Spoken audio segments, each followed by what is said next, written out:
Hello friends, स्वागत है आप सभी का प्रेडिक्शन पॉइंट चैनल के एक नए वीडियो पर। तो दोस्तों, इस वीडियो में डिस्कस करने वाले हैं India women versus south Africa women के बीच में जब मैच खेला जाएगा। पहला ओडीआई कल सीरीज का, उसके लिए सारे प्लेयर्स को भी देखिए परफॉर्मेंस, उसके अकॉर्डिंग अच्छी टीम बनाने की, मतलब परफॉर्मेंस नहीं, प्रोबेबल प्लेइंग 11, उसके अकॉर्डिंग अच्छी टीम बनाने की कोशिश करेंगे। आपके लिए सारे प्लेयर्स के ऑप्शंस और कप्तान वाइस के ऑप्शंस के बारे में डिटेल्स में डिस्कशन करेंगे इस वीडियो पर। तो इस वीडियो को स्टार्ट करते हैं विकेट कीपिंग सेक्शन से, लेकिन उससे भी पहले कुछ प्रोबेबल प्लेइंग 11 के बारे में बात कर लेते हैं, कुछ पिच के बारे में बात कर लेते हैं। जैसे मैच खेला जाएगा लखनऊ अटल बिहारी वाजपेयी स्टेडियम पे, तो यहाँ पर पिच देखा जाए तो 2019 में लास्ट यहाँ पर मैचेस हुआ था, तो 2019 के बाद सीधे 2021 में हुआ है। यानी कि पिच जो है फ्रेश होगा, ज़्यादा स्पिनर्स फ्रेंडली पिच होता है यहाँ पर। अगर देखा जाए तो लगभग न्यूट्रल पिच होगा, फ्रेश पिच होगा, तो बैटिंग के लिए भी थोड़ा बहुत मदद मिलेगा। लेकिन स्पिन फ्रेंडली पिच है, तो जैसे सेकंड इनिंग्स हो जाएगा, ज़्यादा स्पिनर्स को ज़्यादा मदद मिलना शुरू हो जाएगा। तो फिलहाल यही है overall pitch condition. As a neutral pitch आप कह सकते हैं, लेकिन उसके साथ साथ स्पिनर्स को थोड़ा एडवांटेज यहाँ पर मिलेगा। तो प्रोबेबल प्लेइंग से स्टार्ट करते हैं। पूनम राउत के साथ साथ स्मृति मंदाना इंडियन टीम के सलामी बल्लेबाज खेलेंगे। उसके साथ साथ जेमिमा रॉड्रिग्स, मिताली राज, हरमनप्रीत कौर, दीप्ति शर्मा, सुषमा वर्मा, झूलन गोस्वामी, पूनम यादव, मानसी जोशी और राजेश्वरी गायकवाड़ या फिर राधा यादव में से कोई एक खेलेगा। ज़्यादातर चांसेस है राजेश्वरी गायकवाड़ को खेलने का, और राजेश्वरी गायकवाड़ के खेलने का और राधा यादव को बाहर बैठने का। तो यहाँ पर स्पिनर्स कौन कौन से, ये आप एक बार नोट कर लीजिए। दीप्ति शर्मा इंडियन टीम के स्पिनर है, उसके साथ साथ जो है पूनम यादव और राजेश्वरी गायकवाड़ खेले या फिर राधा यादव, दोनों ही, जो कोई भी खेले, ये दोनों ही स्पिनर्स हैं। और इसके साथ साथ Harmanpreet Kaur part time spin bowling कर सकते हैं। तो ये लगभग स्पिनर्स हैं, तो ये इनके ऊपर ज़्यादा फोकस करना पड़ेगा। हालांकि ऐसा भी हो सकता है कि मैं स्पिनर्स कह रहा हूँ, फास्ट बॉलर्स भी विकेट ले जा सकते हैं, ऐसी बात नहीं है, क्योंकि क्रिकेट में कुछ भी हो सकता है। ज़्यादातर स्पिनर्स को एडवांटेज मिलता है, इसलिए मैं उनको नोट करने की बात कर रहा हूँ। बेंच में कौन बैठेगी? प्रिया पूनिया के बैठने की ज़्यादातर चांसेस है। Next south Africa women team तरफ से देखा जाए तो क्या हो सकता है? लीजा ली और उसके साथ साथ ए उल्वाट ओपनिंग करेंगे। उसके साथ साथ S Luus, Marizanne Kapp, M du Preez, L Goodall, T Shetty, N de Klerk, S Ismail, N Mlaba और उसके साथ ए खाका, ये प्लेयर्स रहेंगे प्लेइंग 11। अब इनके टीम में एस लूस नहीं, इनकी टीम में मेन स्पिनर है एन मलाबा। इनको आपको नोट करना पड़ेगा, इनको ज़्यादातर फोकस में रखना पड़ेगा, तो इनको पिक करना ही पड़ेगा। और इंपॉर्टेंट पिक कौन कौन से होंगे? इंपॉर्टेंट पिक होंगे मर्जिना काफ ये और एस लूस। हालांकि कभी कभार बॉलिंग करते हैं, कभी कभार बॉलिंग नहीं करते। T20s में लगभग देखा जाता है कि 1-2 ओवर करते हैं, लेकिन ODIs मैच है तो ज़्यादातर बॉलिंग करने की ही चांसेस है, क्योंकि बॉलर्स का ज़रूरत पड़ेगा। तो डेफिनेटली सेन लूस मेरे ख्याल से इस मैच में एटलीस्ट 3 से 4 ओवर गेंदबाजी कर सकते हैं, तो इसलिए ये एक इंपॉर्टेंट पिक हो जाता है सेन लूस। और बाकी ऐसे एक्सपीरियंस खिलाड़ी एम डुप्रिज तो है ही, उसके साथ साथ एन डी क्लार्क भी ऑलराउंडर है। एस इस्माइल भले स्पिनर ना हो, लेकिन काफ़ी एक्सपीरियंस खिलाड़ी है, जैसे कि झूलन गोस्वामी इंडिया की टीम तरफ से, वैसे एस इस्माइल साउथ अफ्रीका की टीम तरफ से काफ़ी एक्सपीरियंस खिलाड़ी, तो डेफिनेटली अच्छे चॉइस हो जाएंगे। तो ये भी कुछ प्लेयर्स हैं, हो सकते हैं। और बेंच में कौन बैठेंगे? टी ब्रिट्स, उसके साथ साथ ए पॉश, ये खेलेंगे, ये बैठेंगे बेंच पे। तो ये साउथ अफ्रीका वुमेन टीम तरफ से प्रोबेबल प्लेइंग में हो सकते हैं।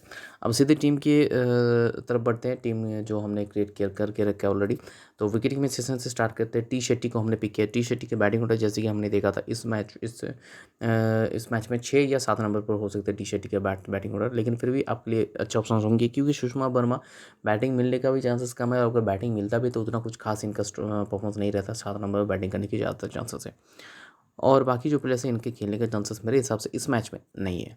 तो सीधे बढ़ते हैं नेक्स्ट सेक्शन की तरफ, जो है बैटिंग सेक्शन। 4 बैट्समैन को हमने पिक किया, जिनमें से पहला है स्मृति मंदाना, तो एज एन ओपनिंग बैट्समैन खेलेंगी, तो आपके लिए स्मॉल पे मस्ट ऑप्शन हो जाते हैं। मिताली राज, सरप्राइजिंगली इनको सिर्फ 28% लोगों ने पिक करके रखे हैं, लेकिन हाइस्ट रन स्कोरर है ODIs की अगर बात करेंगे इंडियन वुमेन टीम तरफ से, तो मेरे हिसाब से स्मॉल के लिए भी बहुत अच्छी पिक हो जाएंगी। 3 पे बैटिंग करते हुए नजर आ सकते हैं, 3 पे नहीं 4 पे बैटिंग करते हुए नजर आ सकते हैं, तो डेफिनेटली आपके लिए स्मॉल पे भी एक बहुत ही बढ़िया पिक हो जाएंगे। हालांकि ज़्यादा लोगों ने इनको पिक नहीं किया। जेमिमा रॉड्रिग्स, ये 3 पे बैटिंग करने नजर आती है, इनको ज़्यादा लोगों ने पिक नहीं किया, लेकिन ये भी काफ़ी अटैकिंग बैट्समैन है, हार्ड हिटिंग बैट्समैन है, और उसके साथ साथ बड़े पारे खेलने में भी सक्षम है।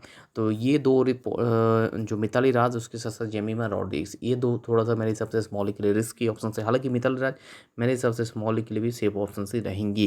जेमिमा रॉड्रिग्स थोड़ा सा रिस्की हो सकता है, क्योंकि हार्ड हिटिंग बैट्समैन तो हो सकता है कि जल्दी आउट हो जाए, लेकिन मिताली राज एज एन ऑप्शन ठीक ठाक रहेंगे, एज ए 4 पर बैटिंग करेंगे, मेरे हिसाब से सेफ ऑप्शन से रहेंगी स्मॉल के लिए भी। सॉरी। अब इन तीनों के अलावा साउथ अफ्रीकन टीम तरफ से लीजा ली को हमने पिक किया, जो एज एन ओपनिंग बैट्समैन खेलने के चांसेस ज़्यादा है इनका, तो ये भी आपके लिए मेरे हिसाब से स्मॉल के लिए ठीक ठाक ऑप्शन रहेंगे। फिर भी आप चाहे तो इनको अवॉइड भी कर सकते हैं, क्योंकि ओनली 20% लोगों ने पिक किया है। अब ऑप्शंस के बारे में बात करने लगे तो हरमनप्रीत कौर डेफिनेटली 77.8% लोगों ने पिक किया। 5 पे बैटिंग करेंगी, साथ साथ पार्ट टाइम बॉलिंग भी करती हैं, तो इसलिए जेमी और रॉड्रिग्स को हटाकर आप स्मॉल पे हरमनप्रीत कौर को ले लीजिए। एल उलवर्डट इनको ज़्यादा लोगों ने पिक किया है, किसकी जगह पर, लीजा ली की जगह पर, तो डेफिनेटली क्योंकि लीजा ली अटैकिंग प्लेयर है तो कभी कभार आउट भी हो जाता है जल्दी, तो इसलिए एल उलवर्डट उनके मुकाबले थोड़ा सा स्टेबल बैट्समैन है, तो मेरे हिसाब से आप इनको भी चाहे तो ट्राई कर सकते हैं। दोनों ही अपने टीम के लिए ओपनिंग करेंगे, तो डेफिनेटली एक टीम में आप लीजा ली को ट्राई कीजिए, एक टीम में एल उलवर्डट को ट्राई कीजिए। एम टू प्लीज 4 या 5 पे बैटिंग करेंगे साउथ अफ्रीकन टीम तरफ से, ये भी काफ़ी एक्सपीरियंस खिलाड़ी है और काफ़ी मतलब टेम्परामेंट इनका ज़्यादा है, तो डेफिनेटली आप इनको भी ट्राई कर सकते हैं। पूनम राउत जैसे कि मैंने कहा था कि एज एन ओपनिंग बैट्समैन खेलती है, तो स्मॉल के लिए तो नहीं, लेकिन ग्रैंड लीग के लिए डेफिनेटली अच्छे चॉइस हो सकते हैं। बाकियों में से एल गुडल का थोड़ा बहुत खेलने का चांसेस है, बाकियों के खेलने का चांसेस मेरे हिसाब से इस मैच में नहीं है, तो इनको अवॉइड कर सकते हैं आप। बाकी अगर देखा जाए तो ऑलराउंडर सेक्शन की तरफ बढ़ते हैं। 3 ऑलराउंडर को हमने पिक किया, जिनमें से पहला है एमआरजे नकाब, साउथ अफ्रीका टीम तरफ से काफ़ी एक्सपीरियंस खिलाड़ी और काफ़ी एक्सपीरियंस ऑलराउंडर है, तो डेफिनेटली आपके लिए स्मॉल पे मस्ट पिक ऑप्शन हो जाती है। साथ ही साथ अच्छे कप्तान वाइस कैप्टन ऑप्शन भी। वहीं Deepti Sharma as a spin bowling allrounder है, साथ ही साथ 5-6 पे बैटिंग करेंगे, तो डेफिनेटली आपके लिए स्मॉल पे मस्ट पिक ऑप्शन, साथ ही साथ अच्छे कप्तान वाइस कैप्टन ऑप्शन ये भी हो जाती है। सिल लूस जैसे कि मैंने टीम प्रो प्लेइंग 11 की डिस्कशन करते वक्त ही बता दिया था कि ये ओडीआईज है, तो हो सकता है ये 3-4 ओवर गेंदबाजी भी करे और साथ ही साथ फर्स्ट राउंड पर बैटिंग भी करे, तो मेरे हिसाब से इस एंगल से हमने इनको पिक किया। आप चाहे तो स्मॉली पे अवॉइड भी कर सकते हैं। बाकी ऑप्शंस में से एनडी क्लार्क को आप ट्राई कर सकते हैं एज एन ऑलराउंडर, ये एक अच्छा ऑप्शन हो सकते हैं। रिसेंटली अच्छे परफॉर्मेंस कर रही है, हालांकि पिछले उतने अच्छे फॉर्म में नहीं थे, लेकिन रिसेंटली अच्छे परफॉर्मेंस कर सकते हैं, तो आप चाहे तो इनको ट्राई कर सकते हैं। बाकी पी शल्लू, देवन हिमलता और ए बॉस्ट इस मैच में शायद नहीं खेलेंगे, तो सीधे बढ़ते हैं नेक्स्ट सेक्शन की तरफ, जो है बॉलिंग सेक्शन। 3 बॉलर्स को हमने पिक किया। पूनम यादव काफ़ी एक्सपीरियंस खिलाड़ी है, स्पिन गेंदबाज है, तो डेफिनेटली आपके लिए स्मॉली पे मस्ट पे ऑप्शन तो हो ही जाते हैं। साथ ही साथ इनको भी आप एज ए कप्तान वाइस कैप्टन कॉन्सिडरेशन में ला सकते हैं। Rajasthan Gaikwad left arm spin bowling option से, तो डेफिनेटली आपके लिए स्मॉली पे मस्ट पे ऑप्शन हो जाती है। अब इन दोनों के अलावा थर्ड पिक हमने है इन मलावा, जो साउथ अफ्रीकन टीम तरफ से एज इकलौते स्पिन, अगर मेन गेंदबाज की बात करें तो इकलौते मेन स्पिन गेंदबाज है, तो इसीलिए हमने इनको पिक किया है। हालांकि ऑप्शन आपके लिए काफ़ी सारे पड़े हुए हैं बॉलिंग सेक्शन में, खासकर एस इस्माइल काफ़ी एक्सपीरियंस खिलाड़ी, डेफिनेटली आपको टीम में ट्राई करना चाहिए, लेकिन हम क्रेडिट के थोड़ा सा शॉर्टेज में चल रहे हैं, क्योंकि 8 क्रेडिट जैसे कि हमने इन मलावा को पिक किए थे, उसके बाद हमारे पास 0.5 क्रेडिट बचा है, यानी कि 8 + 0.5 यानी कि 8.5 क्रेडिट है हमारे पास बचा हुआ, लेकिन इनका 9 क्रेडिट थोड़ा सा, इसलिए हमने क्रेडिट की शॉर्टेज में चल रहे हैं। राधा यादव 68.83% लोगों ने पिक किया, तो अगर राजेश्वरी गायकवाड़ की जगह पर राधा यादव खेलते हैं तो डेफिनेटली आप इनको ट्राई कर सकते हैं। At the fast bowling option काफ़ी एक्सपीरियंस खिलाड़ी, अगर फास्ट बैटिंग होता है खासकर साउथ अफ्रीका की टीम में, तो डेफिनेटली ट्राई कर सकते हैं, क्योंकि डेथ में भी झूलन गोस्वामी बॉलिंग कर सकते हैं। बाकी अगर साउथ अफ्रीकन टीम तरफ से आयो बंगो खाका, डेफिनेटली आपके लिए बहुत ही अच्छे चॉइस होंगे। एक टीम में ज़रूर इनको डेफिनेटली ट्राई करना चाहिए। बाकी मानसी जोशी है, इनको भी एज ए फास्ट बॉलिंग, क्योंकि शिखा पांडे को रेस्ट दिया गया है, तो हो सकता है कि इस मैच में झूलन गोस्वामी के साथ मानसी जोशी इस मैच में खेलते हुए नजर आए, तो आप इनको भी ट्राई कर सकते हैं, लेकिन मेरे हिसाब से स्मॉली के लिए उतना कुछ खास ऑप्शन नहीं होंगे। तो सीधे बढ़ते हैं नेक्स्ट सेक्शन की तरफ, जो है कप्तान वाइस कैप्टन चॉइसेस, जहाँ पर हमने मर्जी नकाफ को एज ए कप्तान, दीप्ति शर्मा को एज ए वाइस कैप्टन चुना है, लेकिन इनके अलावा भी मेरे हिसाब से आपको एटलीस्ट पूनम यादव को एक टीम में एज ए कप्तान या फिर as a vice captain try करना चाहिए। और अगर प्योर बैट्समैन को किसी को ट्राई करना चाहते हैं, तो मेरे हिसाब से मिताली राज एज ए कप्तान वाइस कैप्टन आपके लिए बहुत अच्छे चॉइस होंगे।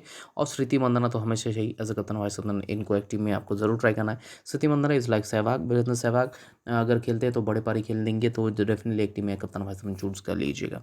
मेरे हिसाब से स्मृति मंदाना, मिताली राज और पूनम यादव, यस, इन तीनों में से आपको तीनों में को ही एटलीस्ट एक आधा टीम में ट्राई करना चाहिए एज अ कप्तान वाइस कैप्टन। मतलब मर्जी काफ के साथ आप भी ट्राई कर सकते हैं, या फिर स्मृति मंदाना मिताली राज के साथ आप ट्राई कर सकते हैं। कॉम्बिनेशन मिताली राज को कप्तान बनाकर पूनम यादव को एज अ वाइस कैप्टन बना सकते हैं। मर्जीना काफ के साथ साथ स्मृति मंदाना को भी ट्राई कर सकते हैं एज अ वाइस कैप्टन, ये भी एक कॉम्बिनेशन कुछ हो सकते हैं।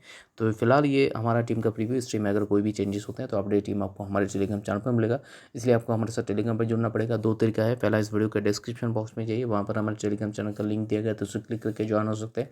अदरवाइज टेलीग्राम के सर्च ऑप्शन पर जाइए, प्रेडिक्शन पॉइंट जो हमारे चैनल का नाम है उसे टाइप कीजिएगा, आपके पास एक चैनल आ जाएगा, जिसका सब्सक्राइबर जो है अभी 11,448 है, तो उसके आसपास सब्सक्राइबर वाले चैनल के साथ ज्वाइन हो जाइए।